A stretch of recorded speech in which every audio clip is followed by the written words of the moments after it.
Hey, Federalist again. How you doing, Lee?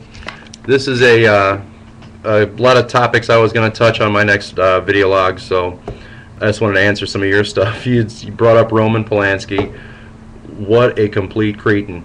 I mean, really, this guy, I cannot believe Hollywood has come out in support of this guy at all. I mean, we've sunk to that level. We're going to defend a guy who drugged, raped, and sodomized a 13-year-old kid. Because why? He made a couple of half-decent flicks because he had a tough life. I agree with you that the guy is nothing more than a pedophile, and I don't care how rich or how influential of a pedophile you are, you're still a pedophile. I mean, that's pretty much it. In the English nannies, this is exactly where we're heading. And when people think about the loss of freedoms, I think a lot of people tend to sort of blow that off and say, well, that's, you know, what are you talking about? Like slavery, like we're going to walk around in chains and it's going to be like, the early American times again, and we're all going to be shackled. Maybe not, but the loss of freedoms that we're seeing, around the world in these wonderful European countries that our own leftists tend to think of as utopia. I think they ought to take note that there are a few things happening over there that you wouldn't think of even happening. It would be something of a non-thought. Wow, you have to have a license to be a person's babysitter? Yeah, you really do. You have to have a license to do a lot of things. I love the UK Independence Party, and I've done a lot of vlogging with their cause. And there's a lot at stake for the European referendums. Just a little thought about that. For the Second Amendment, I disagree. I am a Federalist, as you can see in my title right, at the top of the screen. Yeah, I am a Federalist. I am a states' rights guy. However, there are certain fundamental American rights that I believe transcend state boundaries, one of which is the Second Amendment. I believe it's the one amendment in our Constitution that supports all the others, or it was in our Declaration, but the Second Amendment takes care of all the other rights, because who can assert their rights if they have no weapon against people who do? And as far as the kid in India, that is awesome. That is exactly the reason I teach my own son and my future stepson that the use of arms in a situation of life and death, it could happen.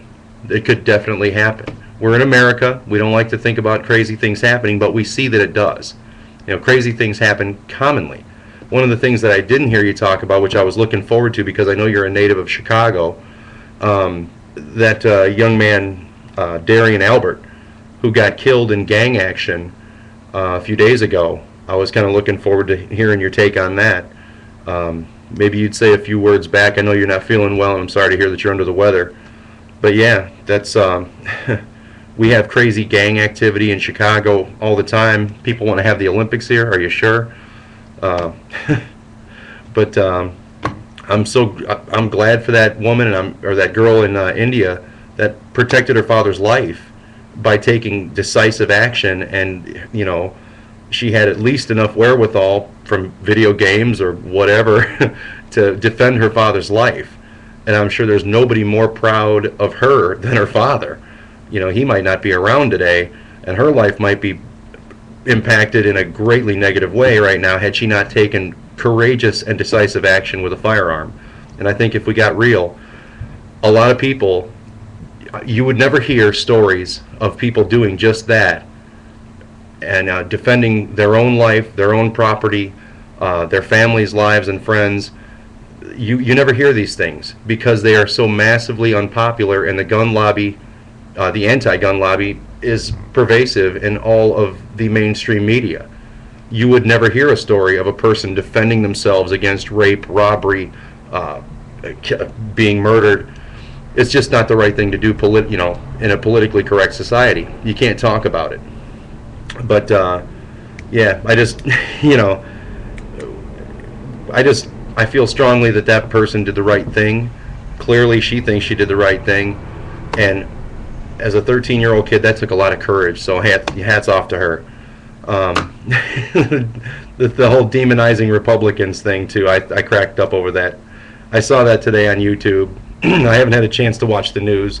I'm working a new shift, a new job, and haven't had a chance to do much of this. But yeah, I looked at that and said, wow, isn't that typical? You know, we want to talk about people who seem to have radical, you know, they're not toning their rhetoric down to, you know, help cover President Obama, and you know, where people are being very forward about their animosity toward his plans and how un-American they seem.